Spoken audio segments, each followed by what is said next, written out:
Hello everyone. तपस्या education में आप सभी का स्वागत है। पिछली वीडियो में हमने डायमेंशंस कवर किए थे चाइल्ड डेवलपमेंट के। तो उसमें हमने 3 डायमेंशन कवर किया था: शारीरिक विकास, संज्ञानात्मक विकास और सामाजिक विकास। इस वीडियो में हम बालक के संवेगात्मक विकास और भाषाई विकास को कवर करेंगे। सृजनात्मकता को हम बुद्धि के साथ पढ़ लेंगे और इसके आगे फिर हम वंशानुक्रम और वातावरण को अगली वीडियो में डिस्कस करेंगे और आपका जो पहला टॉपिक है वो कंप्लीट हो जाएगा। ये एक छोटी सी वीडियो होगी जिसमें हम इन दोनों विकास को डिस्कस करेंगे। तो चलिए शुरू करते हैं। संवेगात्मक विकास क्या है? जब व्यक्ति अपने संवेगों जैसे फियर, एंगर और लव इसका सही से प्रकाशन करना सीख लेता है तो इसे संवेगात्मक विकास कहते हैं। देखिए, संवेग का विकास होना बहुत ही ज़रूरी है क्योंकि इमोशंस जो होते हैं वो क्या है, कलर हैं हमारे पूरे व्यक्तित्व के। बहुत सारे इमोशंस होते हैं जिन्हें हम प्रदर्शित करते हैं। तो बच्चे का जो इमोशनल डेवलपमेंट है वो शैशवावस्था से ही शुरू हो जाता है। सबसे पहले उसमें क्या होता है, भय, क्रोध और प्रेम, ये तीनों पाए जाते हैं। ये संवेग सबसे पहले शुरू में पाए जाते हैं। बच्चा जब अपनी माँ को देखता है, माँ उसकी मुस्कुरा के उससे मतलब कुछ भी बोलती हैं तो वो अनुभव करता है कि प्रेम का। अगर आप क्रोध में उससे कुछ बोलेंगे तो वो उसे भी धीरे धीरे अनुभव करने लगता है। और फिर अगर उसको उसके सामने कोई ऐसे तीव्र प्रकाश आ गया या कोई ऐसी ध्वनि आ गई, तेज लाइट वगैरह, तो फिर वो डर जाता है, वो रोने लगता है। तो इस तरह से भय, क्रोध और प्रेम, ये 3 जो मेन इमोशंस हैं वो उसमें डेवलप होते हैं शुरू में। फिर धीरे धीरे जब वो बाल्यावस्था आती है तो उनके जो इमोशंस हैं उनमें अस्थायित्व आना शुरू होता है। बाल्यावस्था में उसमें ईर्ष्या की भावना आ जाती है। जैसे 2 बच्चे हैं आपस में, अगर हम उम्र 2 बच्चे होंगे किसी फैमिली में तो उनको एक दूसरे से जेलसी ज़रूर होती है। जैसे आपने अपने कजिन होंगे या छोटे भाई बहन होंगे तो अगर 1-2 साल का गैप होता है तो उनमें आपस में बहुत ज़्यादा जेलसी पाई जाती है। तो उनमें ईर्ष्या की भावना आ जाती है, घृणा की भावना आ जाती है और एक दूसरे से कॉम्पिटिशन की भावना भी आ जाती है। ये बाल्यावस्था होता है। और बाल्यावस्था के अंत तक आते आते ये अपने जो संवेग हैं उन पर नियंत्रण पाने में सफल हो जाते हैं, नियंत्रण करने लगते हैं। ये बाल्यावस्था हो गई। फिर जब किशोरावस्था आती है तो इसको तूफान और तनाव की अवस्था बोला गया है। ये एक ऐसी अवस्था होती है जहाँ कॉन्फ्लिक्ट जो होता है वो एकदम चरम सीमा पर होता है अपने। इनमें संवेगात्मक असंतुलन बहुत ही ज़्यादा होता है। मतलब बहुत सारे किशोरावस्था में आपने बच्चों को देखा होगा, अपना एडोलसेंस पीरियड आपने देखा होगा, आपको भी लगता होगा कभी कभी कि बस पूरी दुनिया मेरे अकॉर्डिंग चलनी चाहिए। और अभी आप देखेंगे अपने घर के बच्चों को जो एडोलसेंस में होंगे तो उनके अंदर ये भावना बहुत ही होती है कि मतलब सब कुछ मेरे अकॉर्डिंग होना चाहिए। तो इस टाइम पे कॉन्फ्लिक्ट बहुत होता है, संवेगात्मक असंतुलन होता है। प्रेम की भावना होती है, अपोजिट जेंडर की तरफ उनका अट्रैक्शन, दया की भावना होती है, क्रोध बहुत जल्दी आ जाता है। अगर कुछ भी गलत होता हुआ देखेंगे तो उनको बहुत क्रोध आता है। मतलब एक आदर्श समाज का निर्माण करना चाहेंगे, सोचेंगे बस हम सब कुछ बदल देंगे, ऐसे फीलिंग्स उनमें आने लगती हैं। सहानुभूति होती है, किसी को भी अगर दुखी देखेंगे या कुछ गलत होता हुआ देखेंगे तो फिर उनको सहानुभूति, समानुभूति, ये सारी भावनाएं उनमें डेवलप होने लगती हैं। फिर उनको अगर अच्छे से आकार दिया जाए, पेरेंट्स, टीचर अच्छे से उनको संभालें, फिर धीरे धीरे उनका एक अच्छा बिहेवियर और एक अच्छा व्यक्तित्व जो है वो विकसित होता है और वो अपने इमोशंस पे कंट्रोल करना सीख लेते हैं। क्या सही है क्या गलत है उनको समझ आने लगता है। तो ये संवेगात्मक विकास हो गया। दूसरा जो विकास है वो है भाषाई विकास, लैंग्वेज डेवलपमेंट।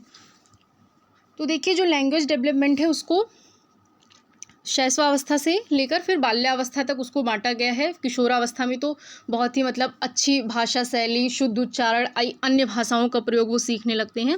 लेकिन जो शुरू के चरण हैं उसमें इनको 5 चरणों में बांटा गया है। सबसे पहले है बोलने की तैयारी, फिर है आकलन शक्ति का विकास, शब्द प्रयोग, वाक्य निर्माण और शुद्ध उच्चारण। बोलने की तैयारी में क्या होगा, सबसे पहले क्राइंग होता है। जो बच्चा शैशवावस्था में जब होता है तो ये पीरियड शुरू होता है क्राइंग का 2 वीक्स तक। जो 2 वीक्स तक वो रोते हैं वो निरर्थक रोते हैं। मतलब उनको कुछ भी चाहिए होता है तो फिर वो रोते ही हैं, उनको और कुछ समझ में नहीं आता है। लेकिन जब 3-4 सप्ताह हो जाता है उसके बाद वो अगर कोई तीव्र ध्वनि देखते हैं या कोई लाइट उनके ऊपर पड़ती है तो वो थोड़े से उनको अगर अनकंफर्टेबल फील होता है तब वो रोते हैं। फिर ऐसे ऐसे उनका क्राइंग शुरू होता है। फिर अगर उनको कुछ चाहिए होता है, मान लीजिए उनको भूख लगी है या फिर उनको और कुछ चाहिए तो वो रोना शुरू कर देते हैं। तो जो उनकी बोलने की तैयारी है, भाषा विकास का जो पहला चरण है उसमें क्रंदन ही आता है। दूसरा चरण है बैबलिंग का। उसके बाद वो एक जैसे जैसे उनका एज बढ़ता है तो फिर उनमें रोना कम होता है, कुछ अस्पष्ट ध्वनि निकालते हैं जिसको बैबलिंग बोलते हैं। मतलब समझ में नहीं आता है कि वो क्या बोलना चाहते हैं, लेकिन वो ध्वनियाँ वो शुरू में निकालते हैं, इसको हम बैबलिंग कहते हैं। और ये 1.5 वर्ष की अवस्था तक चलती है। फिर क्या करते हैं, वो एक एक स्वर की तरह बोलना शुरू करते हैं, जैसे पा बोलेंगे, ना बोलेंगे, बा बोलेंगे। फिर धीरे धीरे इनको दोहराने लगते हैं, तो उन्हीं से बाद में वो क्या बोलने लगते हैं, जैसे पा बोल रहे हैं तो वो पापा बोलेंगे, नाना बोलेंगे। इस तरह से ये बैबलिंग की क्रिया होती है, या अनुकरण पर आधारित होती है। जो वो अपने आसपास देखते हैं, मतलब जैसे उनके घर में उनके मम्मी पापा जो बोल रहे हैं या उनके भाई बहन जो बोल रहे हैं, उनको ही वो अनुकरण करना चाहते हैं और उन्हीं को दोहराते हैं। तो ये बैबलिंग की अवस्था हो गई। उसके बाद जो अवस्था है वो है आकलन, हाव भाव की। तो जो हाव भाव है वो अपने विभिन्न शारीरिक अंगों के माध्यम से अपने विचारों को प्रदर्शित करते हैं।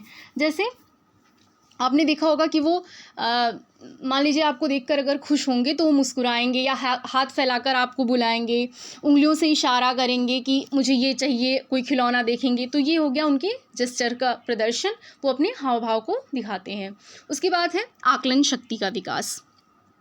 बालकों की ऐसी क्षमता जिसके द्वारा वो दूसरों की क्रियाओं और हाव भाव का अनुकरण करते हैं, आकलन शक्ति कहलाती है। ठीक है। मनोवैज्ञानिक बहुत सारे ये मानते हैं कि जो उनकी 3-4 माह की आयु होती है, वहाँ से उनकी आकलन शक्ति का विकास शुरू हो जाता है। 4 मंथ तक होते होते बच्चा अपनी माँ को पहचानने लगता है और माँ को पहचान कर फिर मुस्कुराने लगता है। और बालक का जो बौद्धिक विकास है और आकलन शक्ति का आपस में घनिष्ठ संबंध है। तीव्र बुद्धि वाले जो बालक होते हैं उनकी आकलन शक्ति अधिक होती है। इसके बाद आता है शब्द प्रयोग। आयु वृद्धि जैसे जैसे उनकी होगी और आकलन शक्ति का विकास होगा तो फिर उनका शब्द भंडार बढ़ने लगता है। शुरू में वो कुछ शब्द बोलेंगे, जैसे आना, मतलब आओ, जाओ, ऐसे करके वो बोलेंगे। फिर धीरे धीरे उनकी शब्दावली विकसित होने लगती है और वो फिर बहुत सारे शब्द बोलना शुरू कर देते हैं। समय संबंधी शब्द कुछ बोलेंगे, जो वो अपने आसपास सुनते हैं उन्हीं को फिर वो धीरे धीरे दोहराना शुरू करते हैं। और जो लास्ट उसके बाद की जो स्टेज है वो है वाक्य निर्माण की स्टेज। फिर वो वाक्य बोलने लगते हैं 2 शब्दों को मिलाकर। जैसे उनको कुछ चाहिए, मान लीजिए आप कुछ खा रहे हैं, उनको चाहिए, तो वो पूरा नहीं बोल पाएंगे कि उनको ये चीज़ चाहिए, वो बोलेंगे दे दो। या पानी चाहिए तो बस 1-2 शब्द में वो एक वाक्य को ख़त्म करते हैं। ऐसे ऐसे वो बोलना शुरू करते हैं। फिर वो शुद्ध उच्चारण पर आते हैं, जब ये भाषा विकास की अंतिम अवस्था है, जिसमें वो व्याकरण की जो दोष हैं उनको मतलब सुधारना शुरू करता है। क्योंकि जो छोटे बच्चे होते हैं उनको मतलब ये तो पता नहीं है कि हाँ हम क्या बोल रहे हैं, वर्तमान बोल रहे हैं, भूतकाल का बोल रहे हैं। तो फिर जब ये लास्ट का शुद्ध उच्चारण का स्टेज होता है, उसमें ये अपनी गलतियों को सुधारते हैं। अब जैसे कि प्रोफेसर स्मिथ ने दिया है अपना भाषा के संबंध में एक नियम कि 1 साल का जो बच्चा होता है वो 3 शब्द बोलता है, 2 साल का जो बच्चा होता है वो 272 शब्द बोलता है, और जो 5 साल का बच्चा होता है वो 2072 शब्द बोलता है। तो ये आपका भाषाई विकास हो गया। इसके बाद फिर हम वंशानुक्रम और वातावरण को डिस्कस करेंगे। Thank you so much.